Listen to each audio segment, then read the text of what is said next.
أعوذ بالله من الشيطان الرجيم. بسم الله الرحمن الرحيم. نحمده تعالى حمد الشاكرين ونصلي ونسلم على رسوله الكريم وعلى آله وصحابته ومن اتبعهم بإحسان إلى يوم الدين.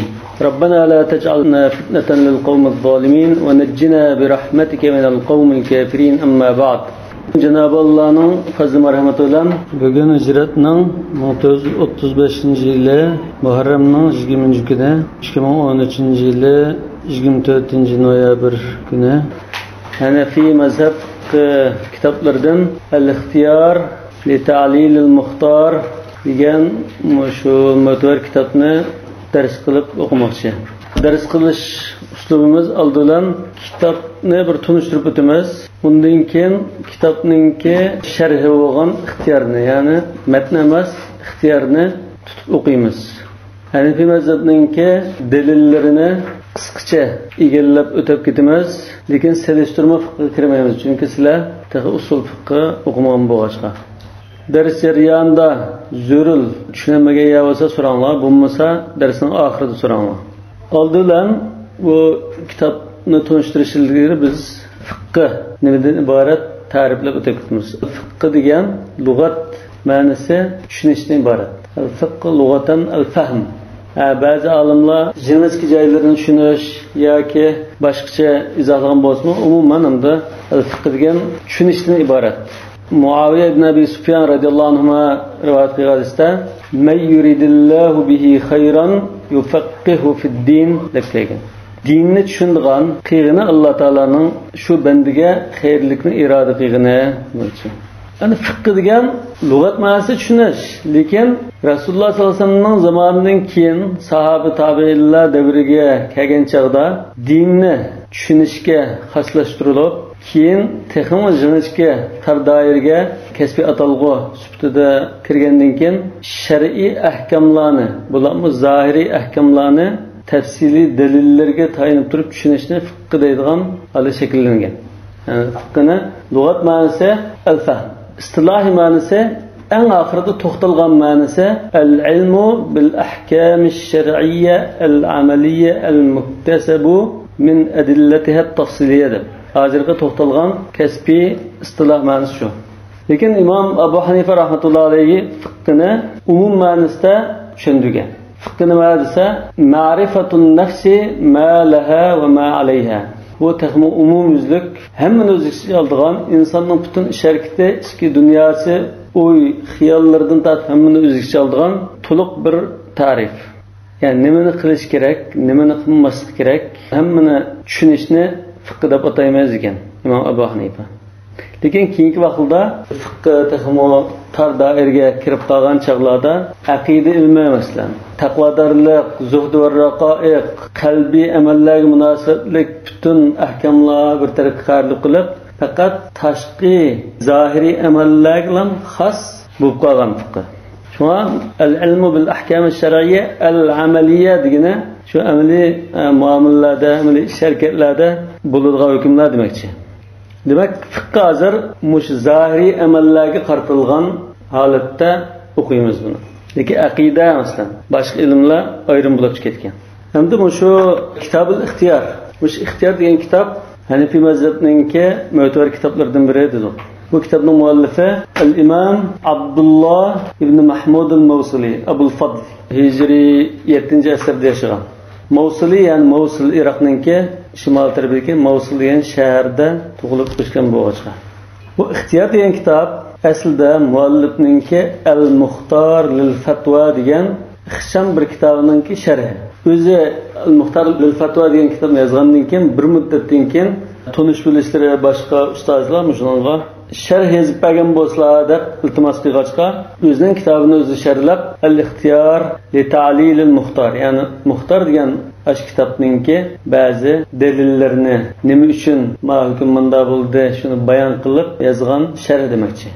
Demak, Muxtar lil Fatwa degan muallifningki asli matn kitobi bu Hanifiy mazhabning bayon qilgan Hanifiy mazhabdan chiqmaydigan ixcham matndan iborat. Lekin ixtiyor shu, ixtiyor dalillarni tafsiliyroq bayon qilgan, ba'zi Hanifiy mazhab imomlarining o'ttirdiki ko'z qarash o'xshamaslikni uni bayon qilgan. Hatto boshqa mazhabning imomlari, masalan Imom Shafi'iydak imomlarning qarashlarini selishtirib bayon qilgan azroq selishtirma fiqhi bo'lgan kitob. Endi Hanafiy mazhab kitoblaridan matn kitoblari, sharh kitoblari, hashiya kitoblari. Bunun ichida Hanafiy mazhab ulamolari mo'tabar deb qaragan, Hanafiy mazhabga vakillik qila oladi deb qaragan ishonchlik mu'tamad kitoblar bor. Bunun ichida olimlar, Hanafiy mazhabdagi olimlar 4 kitobni mutun mu'tamad deb qaraydi. Masalan, Imom Abul Husayn al-Quduriyninki 5-asrda yashagan Imom Quduriyning Muxtasari. Muxtasar al-Quduri bu bir matn. Hanafiy mazhabda asosiy muhim kitoblarning birisi. Bunun Al-Lubab, mesela Al-Jawhar an-Nayyira degandek sharhlar bor. Yana birisi Al-Muxtar lil-Fatwa, mushu Imom Mavsulininki İxtiyor degan kitobining asli matni bo'lgan Muxtar degan kitob. Uchinchisi Majma'ul Bahrayn. Bu Imom Ahmad ibn Ali Muzaffaruddin as-Sa'ati degan olimninki mashhur kitobi. Bu mu Hanafiy mazhabidagi muhim matnlarning birisi. To'rtinchisi Kanzud Daqoiq. Bu Imom Nasafininki mashhur matni. Buningdan boshqa ba'zi matni kitoblar bor. Ba'zi olimlar, masalan bizning diyorimizda O'rta Osiyo yoki Mavaron Nahr diyorlarida matnul viqoya bakrak mashhur.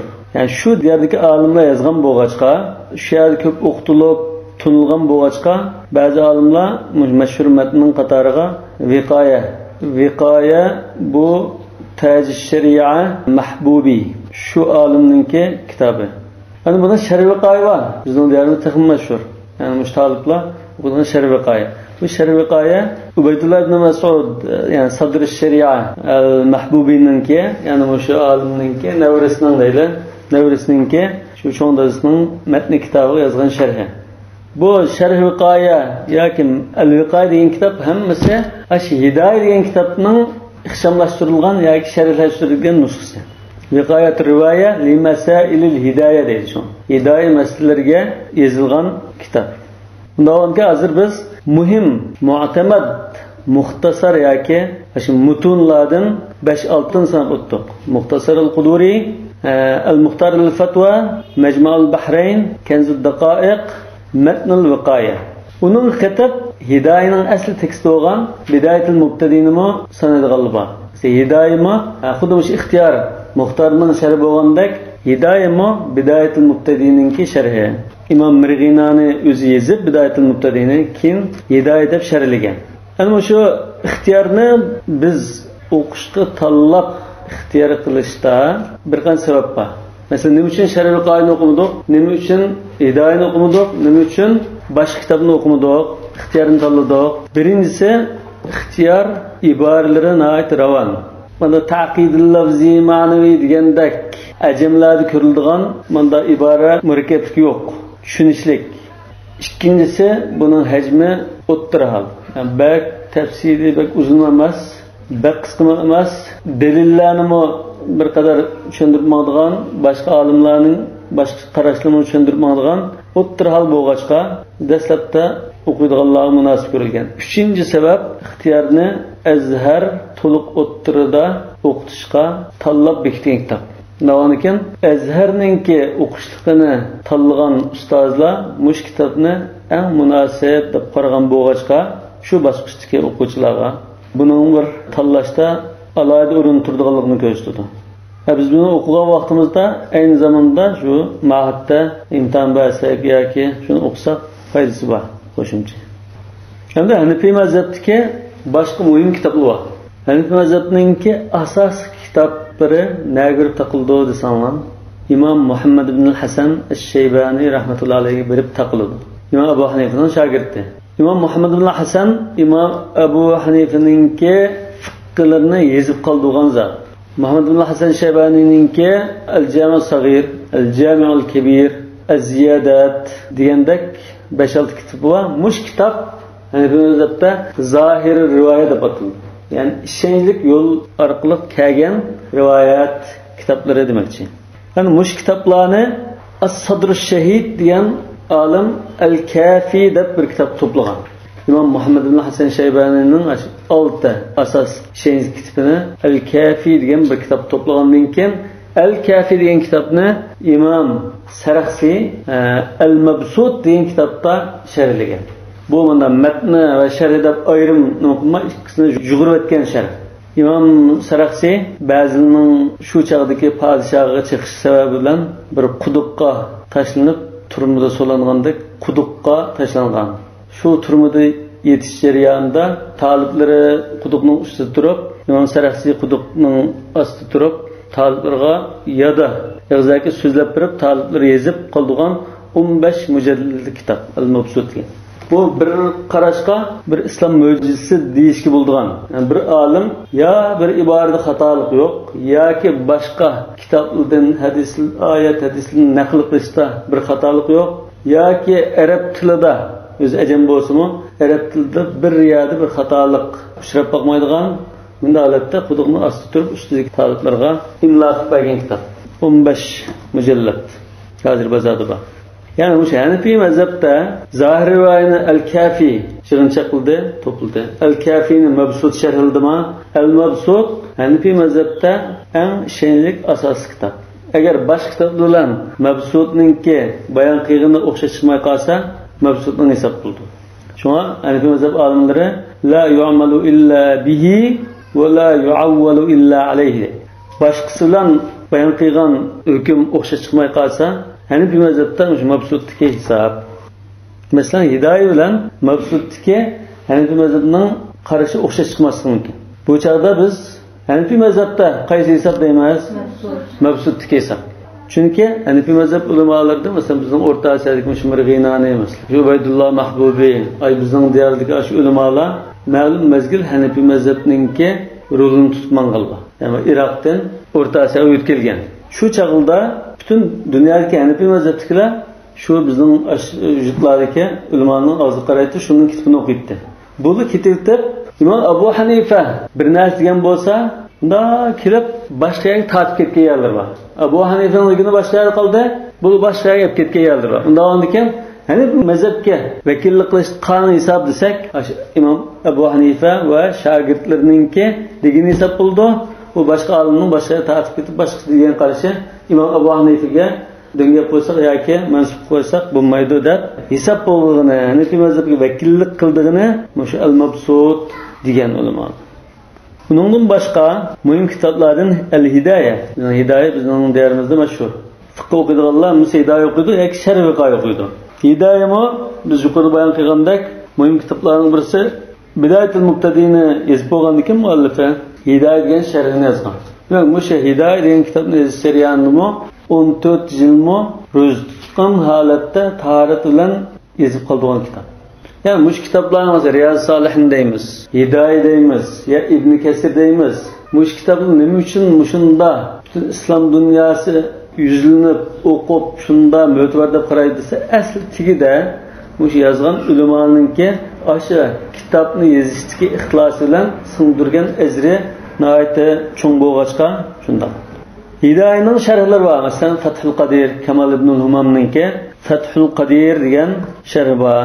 Yani İmam Badriddin al-Aynininki Al-Binaya al-Hidoya degan kitobi bor. Uning boshqa nurg'on sharhlari bor. Bu sharhlarning ko'p bo'lganligimi ash kitobning muhimligini ifodalaydi. Yani hamma ulamolar ko'ngil bilan tadqiq qilib, sharhlab, ixchamlashtirib, shunga bilan shug'ullanganligini ko'rsatdi. Hidoyada kelgan hadislarni baholab, sahihi ve acizlerini ayırıp yazılan kitaplardan Nasbur Raya degan kitap var. Bu mu? Hazretki muhim kitaplardan birisi. Nasbur Raya li tahrici ahadithil hidayah. Hidayada kelgan hadislarni baholash uchun yozilgan kitap.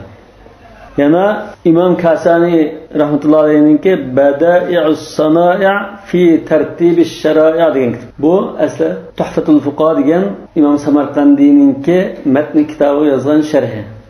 Ustozining kitobini sharhlagan. Bu mu intayin muhim kitoblarning birisi. Bundan boshqa İmam Tahavininki Muxtasarut Tahavi bor. Ondan hadis tadqiqotida Hanifi mazhabining tayangan hadislarni bayon qilib yozgan Sharh Ma'anil Athar degan kitobi bor. İmam Tahavining shumi. Ondan I'la'is Sunan degan kitobi bor. I'la'is Sunan Hindiston ulamolaridan, muhaddislardan birisi yozgan kitob. Hanifi mazhabning tayangan hadis va asarlarini tafsili bayon qilgan muhim kitoblarning birisi. Bunun başqa nurul kitoblar eng oxirida Xatimatul Muhaqqiqin İmam İbn Abidinninki Raddul Muhtar degan kitobi ilgirki ulamolarning kitoblarini xulosalab, burunqi butun Hanafiy fiqhini xulosalab yozgan kitob. Suzmasi hisoblanadi. Hashiyat Ibn Abidin, ya'ni Raddul Muhtar ala Durrul Muxtar. Durrul Muxtar degan ayrim bir kitob. Bu kitobni izohlab, sharhlab İmam Muhammad Ibn Abidin Raddul Muhtar deb hashiya yozgan. Shu hashiyani Hashiyat Ibn Abidin deb ataymiz. Shunda mashhur. Demak, biz yuqorida tilga olgan ash kitoblar Hanafiy mazhabidagi muhim va asosli kitoblardan iborat. Hamda İmam Abu Hanifa, biz hozir fiqhni o'qimoqchi bo'lgan mush ixtiyor İmam Abu Hanifa rahmatullohi alayhining mazhabidagi muhim kitob. Hozir biz İmam Abu Hanifa rahmatullohi alayhining fiqh mazhabini o'qimoqchi. İmam Abu Hanifa kim? İmam Abu Hanifa An-Nu'man ibn Thabit ibn Zuta. Dadısının ismi Thabit, şoň dadısının ismi Zuta. Ba'zi riwayatda Mirziban deb o'tildi. Mirziban balki beglik unvoni bo'lishi mumkin. At-Taymi bu bir nisbati. Qays qabilaning qo'lida musulmon bo'lgan bo'lsa, shu qabilaga intisab qilib nisbat berilgan isbatdi. Bani Taymullah degan qabilaning qo'lida musulmon bo'lgan bo'lsa, dadisi Thabit va Imom Abu Hanifa şoň At-Taymi va la andimachi. Al-Kufi, ya'ni Kufada tug'ilgan, o'sib bitilgan va shu yerda yashagan demakchi. Vafot va g'ayri Bag'dod deyman. Demak, imomninki ismi An-Nu'man ibn Thabit ibn Zuta At-Taymi Al-Kufi. İmomninki kunyati Abu Hanifa. Nima uchun Abu Hanifa deb kunya berilgan? Hanifa deb qizi bormidi yoki boshqa sababmi? Vallohu a'lam. İmam Abu Hanifa hijratning 80-yili, ya'ni rajih qarashda 80-yili tug'ilib, 150-yili vafot bo'lgan. Endi imomninki ustozlari va shogirdlari kimlar?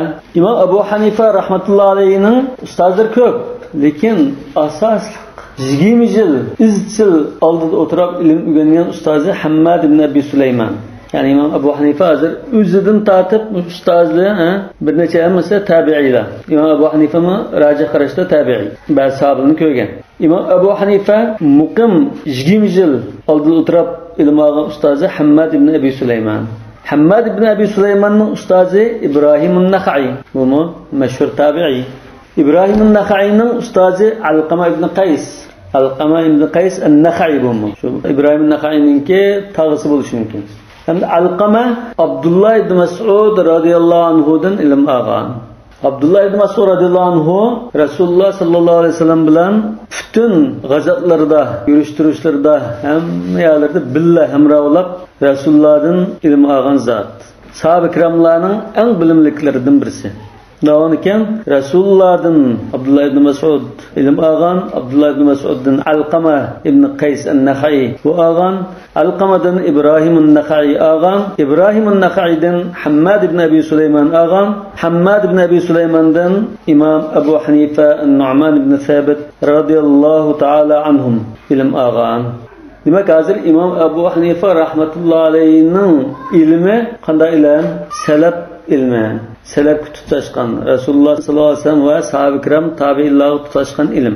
Yani o'zining ra'yidan mamanda oldi deblam deb qo'ygan ilm emas. Bu Rasululloh sallallohu alayhi vasallamdan sahoba ikram tabiinlardan kelgan ilm.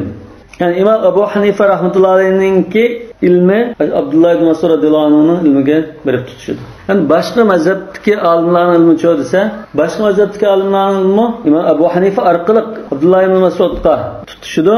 Yani ba'zininki Abdullah ibn Umar, Abdullah ibn Abbas, Zayd ibn Thabit radhiyallohu anhumlarga tutishdi.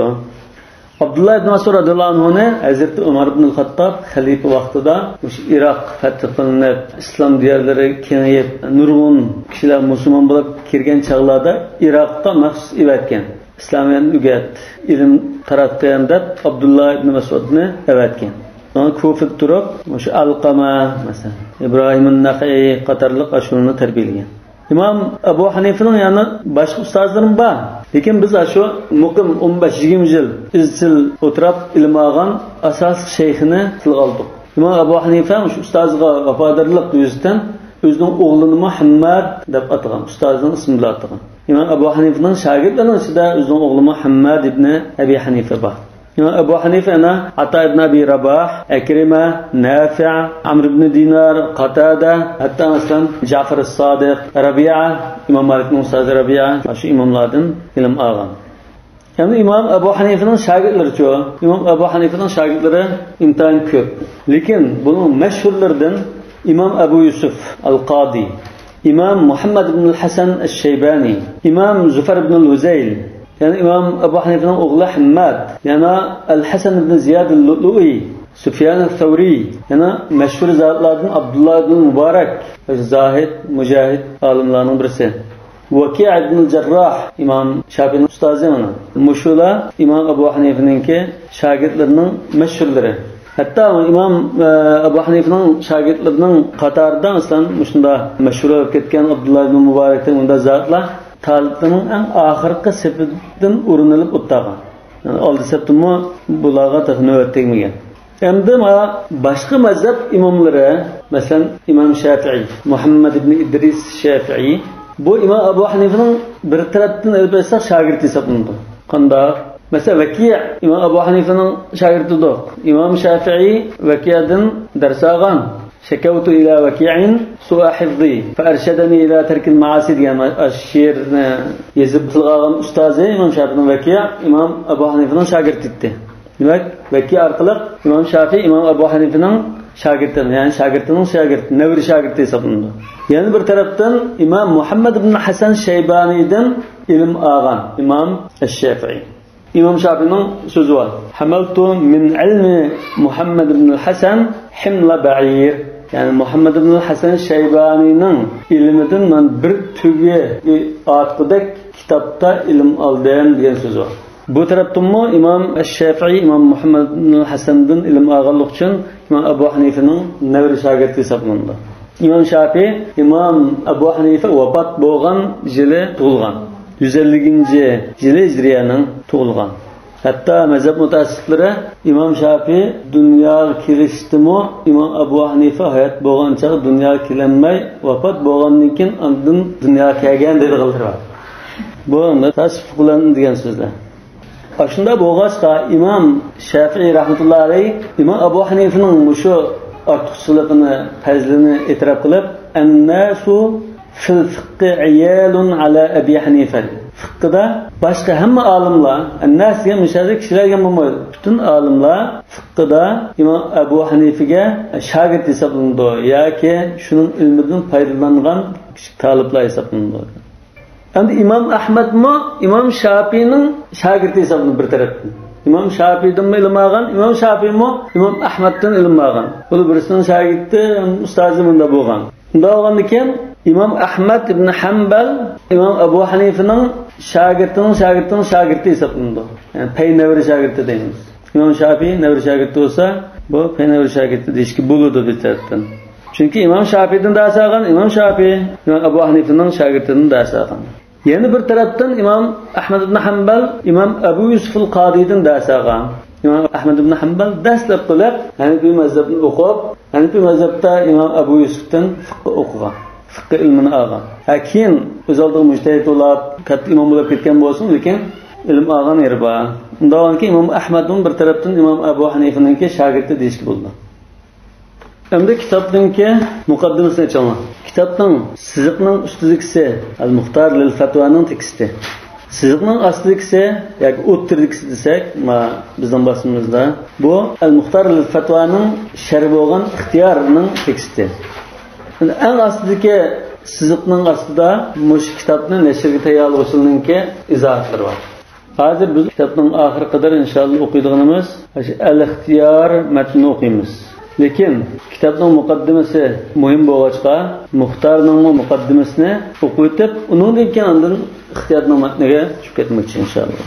Bismillahirrohmanirrohim. Muqaddimatul Muxtar. Al-Muxtar lil-Fatvani yozgan chaqda sungan muqaddimasi ekan.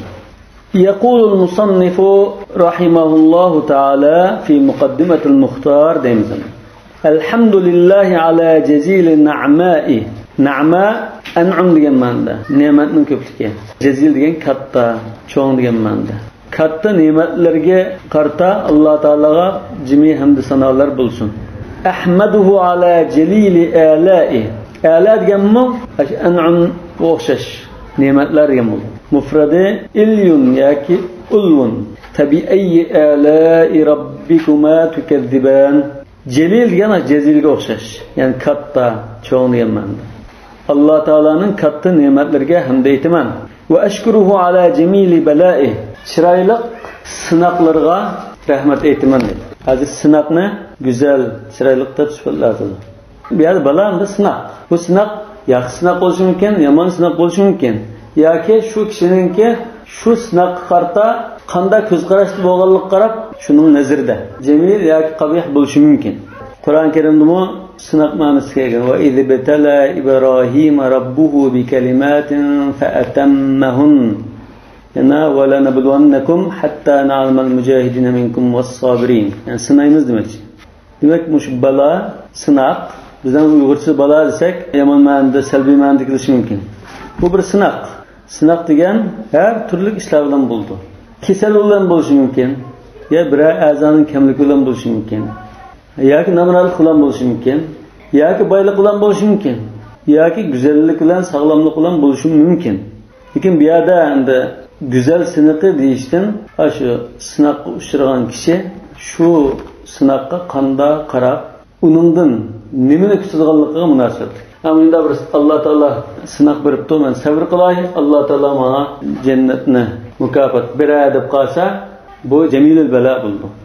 Uningga chidamay, qaqshab, shikoyat qilib tursa, chidamalik jihatdan buningga aqibati yaxshi bo'lmay, yomon sınaq bo'lishi mumkin.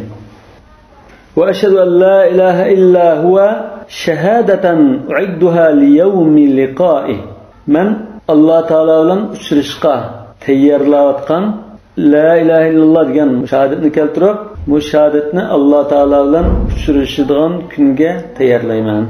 Shu kunda shu shahodatim asqatdi demoqchi. Va ashhadu anna Muhammadan abduhu va rasuluhu. Va yana guvohlik beramanki, Muhammad Allah'ın bendisi ve elçisi, Seyyidu Rusulihi, peygamberlerinin hocası, ve Khatemu Enbiyai, peygamberlerinin tükencisi, sallallahu aleyhi ve ala alihi ve ashabihi ve asfiyaihi. Allah Teala o zatqa ve aile tavabatıga ve sahabe kiramlarga ve tallab yenidi emra tutkan isil zatlarga durut salamlar yollagay. وأحمده على أن جعلني ممن سلك سنن سنته واقتفاه. Meni Allah Teala Resulullah sallallahu aleyhi ve sellem'nin sünnetinin yolunu tutup mangallardan kıygallık için vaktafa degan sünnetin izden mangallardan kıygallık için ben Allah Teala'ga yani hamd aytaman. Sünnet degan yol. Yani Resulullah sallallahu aleyhi ve sellem'nin yolunu demekçi. Yürüyüş duruşida, bütün işlerde tutqa yolunu sünnettir. Senen degan yoki sunan. Her ikkisi joiz. Sananni salom bo'ldi, sunanni salom bo'ldi. Bu mo yo'llari, uslubi yoki qonuniyati deganday ma'noda. Va varada, ya'ni va varada degan salaka degan so'zga atf qildi. Va varada shari'ata shar'ihi farawahu. Shara degan shariat, ya'ni din, qonun, shariat degan ma'noda. Yani şeriat degan, şar'a degan shariat, yo'l, qonun degan ma'noda yoki din degan ma'noda desak, shariat degan so'zni ishlatishda azroq ustunlik bor. Shariat degan aslida inson yoki molvarallar suv ichkil kelsa, daryoning qirg'iga bunda bir tushib, hamma yerdan tushib olmaydi. Bunda bir pastga tushib, turib suv ichadigan joyni shariat deymiz aslida. Shunga suv ichishga munosabatlik taraf shu. Yani meni Rasulullah sallallahu aleyhi ve sellem'ge ata qilgan ashu katta shariatninki buluqiga yoki daryosiga suv ichkili kelganlardan qilgan faravvah degan va uni ustunlikni qondirib sug'alganlardan qilganlik uchun men hamd aytaman. Yani Rasulullah'ning shariatidan qangacha bilim olgan zotlardan ulamolardan qilganlik uchun hamd aytaman demoqchi. Jalani varada degan suv ichishga kelishgan. Suv ichgili keldi. Valamma varada ma'a madyan. Va in minkum illa variduha. Cho'qim shuning bo'yiga keldi. Yani suv bo'yiga suv ichgili kelishni varada deymiz. shariatining daryosidan yoki buluqidan suv ichgili kelgan va qong'icha suv ichgan, ya'ni ilm olgan ulamodan qiyganlik uchun hamda aytma Alloh taologa deydi. Hamda man ghamaratu ni'amuhu. Qanday hamda aytma? Hamda aytishim naqadar hamda bu. Hamda man ghamaratu ni'amuhu.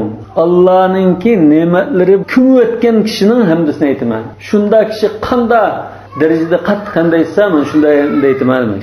Va ammatu atayahu. Ataya deganmi ne'matlar. Yani berib o'tgan hadiyalari, ihsonlari, ne'matlarimiz. Bəgən ihsanları kömüb ötken kişi qanday hamda etsə Allah Taalaga şunda hamda etmə. Yəni ammatu bilan ghamaratu ikisi cümlədir.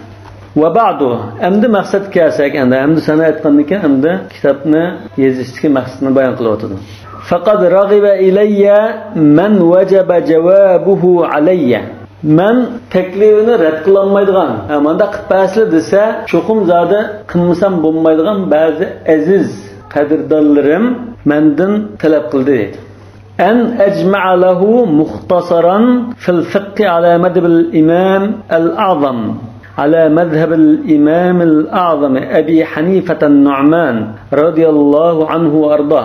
İmam Azam, yani İmam Azam deganimiz mishada boshqa mujtahid imomlarga nisbatan katta, cho'ngroq imom degan ma'noda. İmam Shafi'i, İmam Ahmad ibn Hanbalning ustozlari dedi-ku, shular ustoz bo'lgan.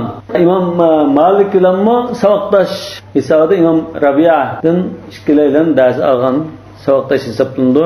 Undan keyin bu shu boshqa mujtahid imomlarga nisbatan Imomul Azam deymiz. İmam Azam Abu Hanifa Nu'man radiyallahu ta'ala anhu'ninki mazhabiga asosan fiqhda qisqacha ixcham bir kitob yoki risola hozirlab berishimni iltimos qildim. Kimlar? Men rad qilolmaydigan, cho'qim lavay deydigan mushunda azizlarim deydi. Muqtasiran fihi ala madhabi. Faqat shu Imam Abu Hanifaning fiqhi qarashlarini, shuning mazhabi bilan yaqilab yezib berishimni talab qildi deydi. Demek bu yerda boshqa mazhablarla selishtirma degan gap yo'q. Hanifi mazhabdilar yozmoqchi. Mu'attamidan fihi ala fatwa. Aşı yazmoqchi bo'lgan kitobda Imam Abu Hanifaning fatvosidan tayinib yozishimni talab qildi. Fajama'tu lahu hadha al-mukhtasara kama talabahu wa tawakhahu. Shuning bilan ularning taklifini qabul qilib, shu aziz kishilarga yoki shu bir kishiga yoki bir qancha kishilarga mushu ixcham muxtasar kitobni talab qilgan bo'yicha, shular ko'zlagan bo'yicha to'plab berdim, ya'ni yezib berdim demoqchi. Tavakhahu degan ko'zladi degan ma'noda. Va sammaytuhu al-muxtara lil-fatwa. Fatvaga tanlangan qarashlar degan ma'noda al-muxtar lil-fatwa deb atadim mush risolani yoki kitobni. Li'annahu nimuchun al-muxtar deb atadim, yani tanlangan deb atashdan nima sabab bo'lsa, li'annahu ixtarahu aktharul fuqaha'i wartadahu. Chunki mushu kitobdagi qarashlarni, ya'ni bu mazhabdagi yoki dunyodagi ko'pincha fuqaholar, ya'ni bu mazhab tarqalish jihatdan, keng tarqalgan desakmi, bu jihatdan to'g'ri chiqadi. Yani bir mazhabdagi olimlar yoki dunyodagi yoki shu jutlardagi ulamoning ko'pchiligi mushu Imam Abu Hanifa Nu'man radhiyallohu anhu'ningki qarashini tanlab, shuni tutib mangan bo'g'ashqa shunda atadam wartadahu, shuni razulab qabul qilib mangan bo'g'ashqa deydi. Walamma hafizahu jama'atun min al-fuqaha'i washtahar. Hamda Muxtar lil-Fatwa degan kitobni mayiz bergan kishi undan boshqalar elib qo'ldan qo'lga o'tib taqilib, ba'zilar yodlabdi shuni va tunib ketibdi. Ba'zi fuqarolar yodlab, o'qitib, mashhurlab ketgandan keyin va sha'a zikruhu baynahum va intashar, ularning o'tirda buning nomi tarqab, mashhurlab ketgandan keyin sha'a bilan intashar qismida tarqab ketdi, yeyilib ketdi degan. Talaba minni ba'du awlad bani akhi. Mening bir navra ba'zi tuqqanlarim mendan talab qildi. Avlad bani akhi an-nujaba. Nujaba degan tegi isil, zirak, himmatli degan ma'noda. Bular talab qildi an armuzahu rumuzan. yu'rafu biha mazahibu baqiyatil fuqaha. Mush kitobga ba'zi bir belgilni qo'yib berishimni talab qildi. Mush belgilni qo'ysam, Imom Abu Hanifadan boshqa, masalan, shogirdlar bo'lsin yoki Imom Shafiy bo'lsin, boshqa mujtahid imomlarning qarashini shuna qarablam qiloldigan bir belgilni qilib berishimni talab qildi. Ramz degan belgi yoki simbol deymiz. Litakthura faidatu. Foydasi taxmo ko'p bo'lish uchun va ta'umma aidatu. Aida degan qo'limizga qaytadigan foyda. Ya'ni foyda degan ma'noda. Bundan keladigan foyda umumiylik bo'lish uchun, hammadan taxmo keng foydalanish uchun fa ajabtuhu ila talabi. Uning talabini bijaga keltirdim. Va badartu ila tahsil bughyatihi. Uning istikini qo'l keltirish uchun oldirdim. Badartu degan oldirab tutish qildim. Bug'ya degan murod qilgan narsa istiki. Ba'da an ista'antu billahi, Alloh taoladan yordam tilgandan keyin va tavakkaltu alayhi, uningga tavakkul qilgandan keyin vastakhartuhu, Alloh taoladan talab berishini tilab istixora qilgandan keyin va fawwadtu amri ilayhi, bütün ishlarimni Allohga topshirgandan keyin tavakkul qilib yezishga oldirab tutish qildim dedi. وجعلت لكل اسم من أسماء الفقهاء حرفا يدل عليه من حروف الهجاء. مش إلى باتا فاديا مش حروف الهجاء نن هرب لردن برادن طلاب هرب الفقهنن اسمه بلغي قلب قيدون. وهي بلاتون نكشة لأبي يوسف سين دبقيك اسمه يوسف سين بوغاشقا سين بلغسنا قيدون. ولمحمد يعني محمد بن الحسن الشيباني ميم. ولهما bu ikkilan bir qarashda qolgan bo'lsa ikkilanning ismini de jumlaylan sin deb yozib qo'ygan. Sin mim ikkisini birlashtirib sin deb qo'yganmiz. Ya'ni Abu Yusuf bilan Muhammad ikkisi shunda qaraydi demoqchi. Vali Zufar ibn al-Huzayl bunga Zay degan belgini qo'ydim deydi. Vali Shafi'i fa İmam Shafi'ga ismida farq bo'lg'achqa fa deb qo'ydim. Ya'ni shu harf bilan qisqartib belgi qo'yishni musulmonlar ijod qilgan. Mesela hazır şi'u-ari, şi'u-ari yoki BDT mesela. Endi qisqartimiz bor. Mush qisqartishni musulmonlar ijod qilgan. Mana shu chaqda Imom Mavsili mushna belgini qo'yib qo'ygan. Uningda ilgirimo qo'yib qo'ygan. Mesela Imom Buxoriymi Sayyid Buxoriyda qo'yib qo'ygan. Mana shu belgini. Mesela Sayyid Buxoriyda harfini yozib qo'ydi. Bu sanadninki bir yo'ldan yana bir yo'lga o'zgarganligini bildirdi. Uningda boshqasi ilah deb qo'ydi. Ila axirihi deymiz. Alif ha deb biz qo'ysa intaha degan ma'noda. Bu bir alayda ijodiyatim. Vallohu subhanahu va taala as'al. Ana shu kitobni shunda yozishga tutish qildim. Alloh taoladan shuni tilaymanki, an yuvaffiqani li itmami. Mushuni tamomlashga uni muvaffaq qilishini tilayman. Va yahtimali bis sa'adati 'inda ihtitamihi. Mush kitobni oxirlashtirib tugagan chaqda menga saodat bilan oxirlashtirishni nasib qilishini tilayman. İnnehu veliyyu zalik. Allah Teala aşında qilsa qilish o'zining ilkida bo'lgan, aşında qilishning igisi bo'lgan zot. Vel qadir alay, shuni qila oladigan zot. Va huwa hasbi, mana shu Alloh Teala yetarlik. Alloh Teala menga saodat bilan tamomlab bersa, shuni mana shu kifoya. Va ni'mal vakil, va Alloh Teala boshqar ishlarda eng yaxshi vakildir dedi. Bu hozir Al-Muxtar lil-Fatwa degan ash muxtasar kitobini yozishning muqaddimasi. Biz asli ixtiyorni o'qiymiz, lekin buningga ba'zi chetishlar bo'lg'achqa Muxtarning muqaddimasini o'qiyaptik. Lekin endi hozir Al-Ixtiyor degan kitobning muqaddimasini o'qib chiqaylik. Bismillahirrahmanirrahim. Muqaddimatul ixtiyorda muallif deydi: Alhamdulillahillazi shar'a lana dinan qawima. Bizga na'at ravus dinni yo'l qo'yib belgilab bergan Alloh taolaga jami hamd sanolar bo'lsin. Va hadana ilayhi siratan mustaqima. Bizni ash dinga to'g'ri yo'l orqali hidoyatga boshlagan Allohga hamd sano bo'lsin. Va ja'alana min ahlihi ta'alluman va ta'lima. Va bizni shu dinning ahlidan qilganligi uchun hamd sanolar bo'lsin. Qanday ahli qildi desa, ham o'rganadigan, ham boshqalarga o'rgatadigan bunda ahli qildi deydi.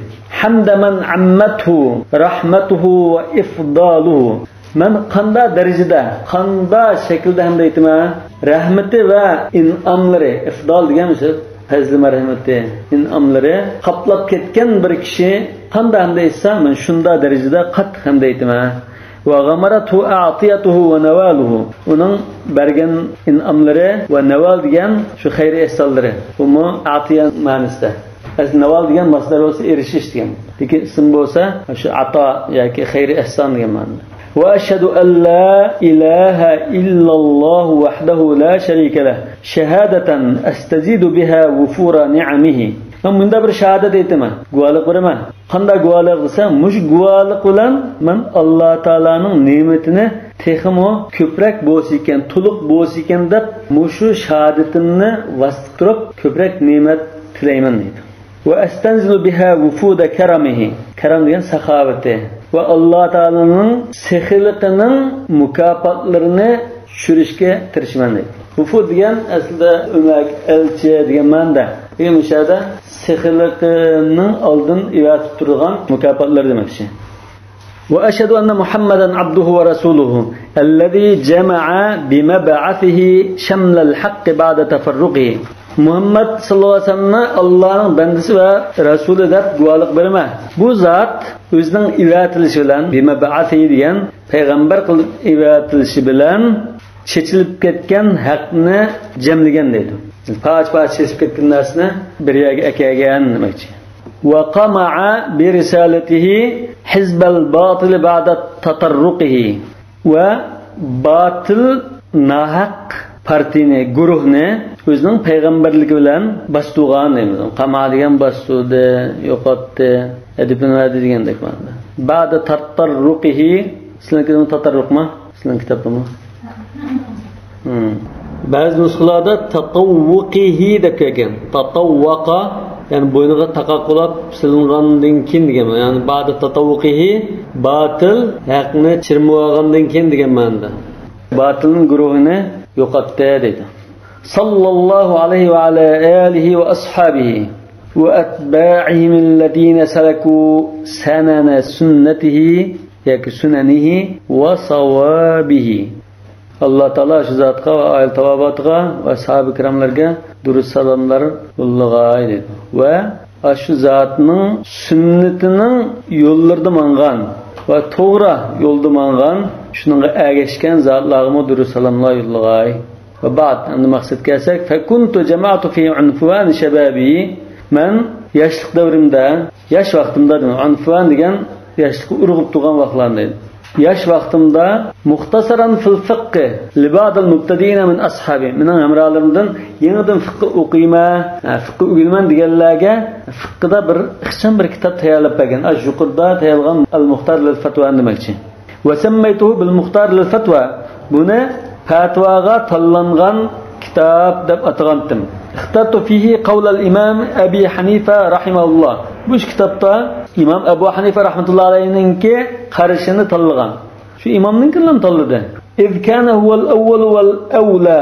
Nima uchun shundan tanladi? Chunki bu mujtahid imomlarning eng dastlabki, eng boshda kelgan 4 imomlarning ichida masalan, eng boshda kelgan wal awla va biz qarashini yaqinlab manashqa eng loyiq bo'lgan demoqchi. Shunda imom bo'lg'achqa men imom Abu Hanifaning qarashini tanlab yozgandim bu kitobni. Falamma tadawalatu aydil ulama ulamoning qo'ldan qo'lga o'tkilib keng tarqagandan keyin bu kitob vashtaghala bihi ba'dul fuqaha fuqahalar ash kitob bilan o'gitib, o'rganib, o'qitib menda mashg'ul bo'lgandan keyin talabu minni an ashrahahu sharhan ushiru fihi ila ilal masailihi va ma'ani. Ash fuqahalar mendan talab qildi deydi. Mush kitobni bir sharhlab berishimni talab qildi. Ash sharhida ash kitobdagi masalalarning va mazmunlarning illatini bayon qilib berdi ekanman deydi. Buni makruh dedik nima uchun? Mandub dedik nima uchun? Harom dedik nima uchun? Buning sababini bayon qildi ekanman. Va ubayyinu suwaraha. Shu masalaninki har turli shakllarini bayon qilib berdi ekanman. Va unabbihu ala mabaniha. Mabani degan uning qurilmasi qanday qurilgan asli nima buning tarmoqi nima deb o'quvchining diqqatini tortdi ekanman shunga. Va azkuru furu'an yuhtaju ilayha. Yana ba'zi bir lozim bo'ladigan tarmoq masalalarni bayon qilib berganman. Va ya'tamadu fi naqli alayha. Naql qilishda mush kitobda bayon qilingan naqlga hammadan tayinlaydigan qilib bayon qilib berganman. Ve enqulu fihi ma beyne ashabina minel khilaf. Aş kitapta bizning imomlarimizning o'ttirdi bo'lgan ixtilofni bayon qilib berganman. Ashabina degan so'zga qattiq diqqat qilaman. Bizim kitapda muhim o'rganadigan narsaning birisi Hanifi mazhabninki fiqhi istiloh atalg'ulari. Ashabina degan bu Hanifi mazhabninki mashhur fiqh atalg'ularining birisi. Ashabinadan maqsad ko'pincha ahvolda Imom Abu Hanifa va uning ikki shogirdi.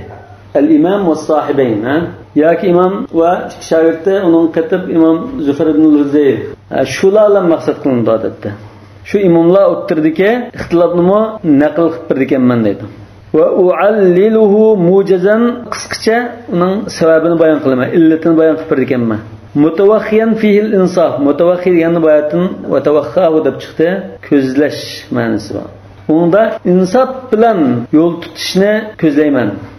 Yani ixtilof bo'lgandan keyin bu yerda ixtilof qarta birisiga ta'assub qilib, birisini tuvan tushirib, birisini ortiqcha qo'llab bunday emas, insof bilan muomala qilamiz, bizning asosini bayon qilamiz demoqchi. Fastakhartulloh subhanahu va taala. Shundan men istixora qilib, Alloh taoladan menga tanlab berishini tilab, istixora qildim va fawwatu amri ilay. Shunda Alloh taolo topshirdim va shara'tu fihi, uni tutish qildim. Shar'a shadazir tutish qilish. Başladım demoqchi.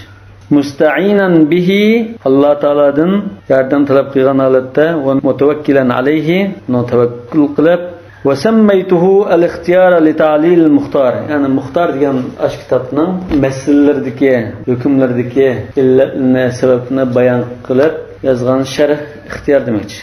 Bu yerda diqqat qilgan bir o'rin bor. Fuqahalarninki islom ulamolarining har qanday kitobidan, kitobning ismidan biz ash kitobning qaysi kitobning sharhi, qaysi kitobning qisqartirilmasi ekanligini bilib olamiz. Al-Muxtar, Muxtar degan hozir 5 harf ama al-ixtiyor unda ortiq. Ixtiyor deb Muxtar degandan keyin bu ixtiyor Muxtarning sharhi ekanimiz. Shu kitobning ismi qarabman. Masalan Imom Naviyninki Al-Minhaj deb kitobi. Ma Şafii fiqhida, Imom Baydavining Minhajul Usul bu usul fiqh lekin Minhajut Talibin deb kitobi Imom Naviyninki. Buni ba'zi ulamolar qisqartib al-manhaj degan. Minhaj nazir qisqartib ketdi al-manhaj. Buni qisqartib meni ilotib an-nahj degan. Bu kitobning shu ismlariga qarablam, bu kitob ma'no sharh ekan, ma'no muxtasar ekan deb qilib. Yani al-ixtiyor bir harf ortiq bo'lganki, muxtarninki sharhi ekan degan mazmun chiqadi. Ko'pincha kitoblarda shunda. Wazidtu fihi min al-masail ma ta'ummu bihi al-balwa. Ashu ixtiyor degan sharhida ma ta'ummu bihi al-balwa. Umumiylik hammalarga uchrab turadigan masalalarni qatdim deydi. Yani balvanın sharhida hammalarga duch keladigan, hammalarga undan xoli bo'lmaydigan, kundulik turmushda uchrab turadigan masalalar degan ma'noda. Ve min ar-rivayat ma yuhtaju ilayhi fil fatwa. Yana rivayatlardan fatvada lazım bo'lgan rivayatni qo'shib ekeldim. Bu rivayatlar hozir Hanifi mazhab imomlaridan kelgan ba'zi rivayatlar demoqchi. Yoki fiqhi ahkamning dalil bo'lgan hadis rivoyatlari degan bo'lishi mumkin. Yaftaqiru ilayha al-mubtadi. Mush masalaga qatib nima qildim? Bu masalaga, mushu rivoyatlarga yaftaqiru ilayha al-mubtadi. Fiqhni yangidan boshlab o'qiydigan kishi muhtoj bo'ladi va la yastag'ni anha al-muntahi. Ilmni tamomlab bilib, Hanifi mazhabining fiqhini o'qib bo'lganlarmi, undan behojat bo'lmaydigan. Ularga lozim bo'ladigan. Vallohu subhanahu va taala as'al. Alloh taoladan tilaymanki, an yuvaffiqani lil itmami val isaba. Mush kitobimni tamomlashga meni muvaffaq qilishini val isaba degan to'g'rini tepib yoza olishimga muvaffaq qilishini tilayman. Isaba degan dal takkuz degan. Mana asabal hadaf degan. O'qitibdi dal takkuz degan. Haqni dal tepishimga muvaffaq qilishini tilayman. Va yarzuqani al-maghfirata val inaba. Menga mag'firat ato qilishini deydi. Meni mag'firat qilib o'tishini deymiz. Val inaba va men davomli Alloh taolaga qaytib turadigan bo'lishimni muyassar qilsa demoqchi. Ya'ni inaba degan va anab, ya'ni qaytdi degan. Ya'ni Alloh taolo qaytib turadi. Ya'ni Alloh taolaning yo'lidan ya'ni shunda chetna ketib qolsa, ya'ni darhol qaytib keladigan demoqchi. Va anibu degandek. innahu qadirun ala zalik. U zat, yani Allah Taala haqiqatan shunda iltifot qilishga qodirdir. Va jadirun bil ijaba. Duoyimni ijobat qilishga loyiqdir. Jadir degan loyiq. Va huwa hasbi. Menga shu zat kifoya. Va ni'mal vakil. Men ishlarimni shu zat topshursam, shu zat mening o'rnimda ishlarimni qilib qo'ysa, bu nima degan yaxshi vakil deydi. Ni'mal mavla, nima degan yaxshi ega. Va ni'man nasir, nima degan yaxshi nusrat berguchi, yordam berguchi deydi. Demak, hozir biz fiqhni tanishtirgan bo'ldik. Hanifi mazhabining salaf solihlarning ilmiga tutishganligini bayon qildik. İxtiyor degan kitobni tanishtirdik. Hanifi mazhabdagi muhim kitoblarni tanishtirgan bo'ldik va ixtiyorningki muxtorining ikkilasining muqaddimasini o'qigan bo'ldik. Bundan keyin inshaalloh ixtiyorning matnini o'qimoqmiz. Chunki ikki bo'laklik bu kitob. Bir ustiga tekstga bir asli tekst qarasak bizning diqqatimizni chechitadi. Shunga bir tekstni yaqilabmoqmiz. Chunki o'sha ixtiyorning ishida shu muxtorning bo'lganligi uchun. Tushunmaga yoli bormi? Matn degan so'zni. Matnning ma'nosimi? Bu matn degan shu kitobning asli teksti degan bo'ldi. Asli gavdasi, asli teksti. Hani bunga masalan biz izohat yozsa bu sharh bo'ldi. Sharhga qo'shimcha izohat yozsa bu hashiya deymiz. Hani bu İslam tarixida ilm ma'rifat taraqqiy qilib ba'zi kitobni sharhlash lozim bo'lib qolgancha sharhlagan. Keyin buni jo'shtirib bo'lmay, o'qib bo'lmaydiganimiz bir ixchamroq bo'lsa, shu yo'g'inib ketgan kitobni ixchamlashtirishni boshlagan. Bir kengaytirib, yana bir ixchamlashtirib bundan. Demak, kitobning asli matni bor, uning sharhi bor, uning hashiyasi bor. Hashiya degan ko'pincha ma'noda ko'p kitobda atrofiga yozilgan bo'g'achqa hashiya deb atalgan. Hozir uni matnning ostida sizning ostida. Mutunlar degan ma'nosi nima? Mutun degan ixcham qilib yozilgan kitoblar. Hanifi mazhabda so'z ixcham qilib yozilgan asli kitoblar. Shu mutunul arba'a, ahammul mutunul mu'tamada deyishadi. Mesela Sahih Buxoriy o'qisanglar, hadisning o'zini o'qisanglar, Sahih Buxoriyning matni deymiz. Hamda Imom Hafiz ibn Hajar yoki Imom Badriddin al-Ayni buni Fathul Barida yoki Umdatul Qarida sharhlagan bo'lsa, yaqulu sharih fi sharhihi deydi. Kitobning matni va uning sharhi bor. Unda bo'lsa, sizning qildirishingiz kitobning oxiri qadar kitobdagi tushunmagan so'zlarni uyg'urcha yaxshi tushunmasizlar.